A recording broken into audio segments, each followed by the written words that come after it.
পবিত্র মাহে রমজান শুরু হয়ে গেছে আর শুরু হয়ে গেছে সেই সাথে ইফতারের আয়োজন। খেজুর ছাড়া তো ইফতার কল্পনাই করা যায় না। কারণ খেজুর খুবই পুষ্টিকর একটা খাবার। তাছাড়া আমাদের মহানবী হজরত মুহাম্মদ সাল্লাল্লাহু আলাইহি ওয়াসাল্লাম খেজুর দিয়ে ইফতার ভাঙতেন। তারপরে জিলাপি, তারপরে ছোলা এগুলো তো থাকবেই, বেগুনি, পেঁয়াজু এগুলা যতই বলি খাবো না বা তেলের খাবার অস্বাস্থ্যকর, সারাদিন রোজা রেখে খাওয়া, কিন্তু তারপরেও একটু ইফতারিতে এগুলা না হইলে কিন্তু ইফতারটা ইফতার লাগে না, তাই না? তো সেজন্যই আমরা ১ম রোজায় টুকটাক একটু ভাজাপোড়া করেছিলাম। আর ভাজাপোড়া খুব বেশি আইটেম আমরা করি না, অল্প কিছু করি। কারণ ইফতার করার পরে একটু খেতে ইচ্ছা করে। সারাদিন রোজা রাখার পরে সবারই খেতে ইচ্ছা করে। এই যে পেঁয়াজু, বেগুনি করেছিলাম ১ম রোজায়। তাছাড়া আরও অনেক কিছু ডিপে করে রাখা আছে, সেগুলো আমি আর ১ম দিন বের করিনি। ১ম রোজায় শুধু একদম ফ্রেশ পেঁয়াজু ভাজলাম, তারপরে বেগুনি করলাম, ছোলা, জিলাপি, আর একটা করেছিলাম হচ্ছে ক্যাপসিকাম দিয়ে স্টাফড চিকেন।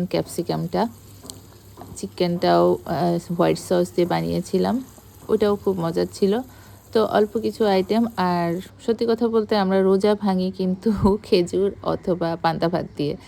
এটা বিশেষ করে আমি, আমার শাশুড়ি আম্মা, আমার মেয়ে আমরা এভাবেই ভাঙি, কারণ যাতে গ্যাসের সমস্যা না হয়। সারাদিন রোজা রাখার পরে ভাজাপোড়া খেলেই অ্যাসিডিটির প্রবলেম হয়ই, সেজন্য আমরা একটু পান্তা ভাত খেয়ে নিই।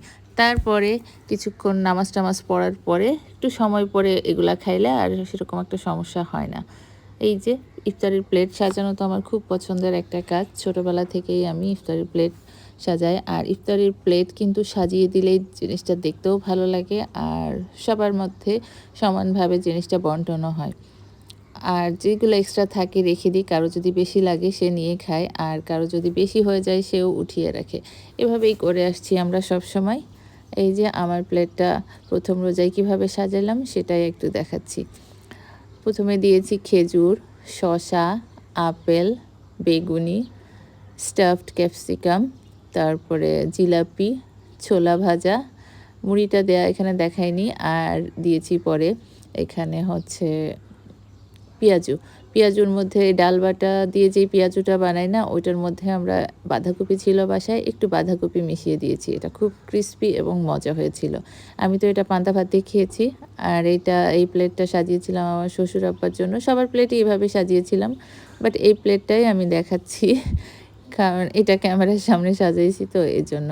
আর ছিল বোরহানি, আমার হাতে বানানো বোরহানি। বোরহানির রেসিপিটা দেয়া আছে, দেখে নিবেন।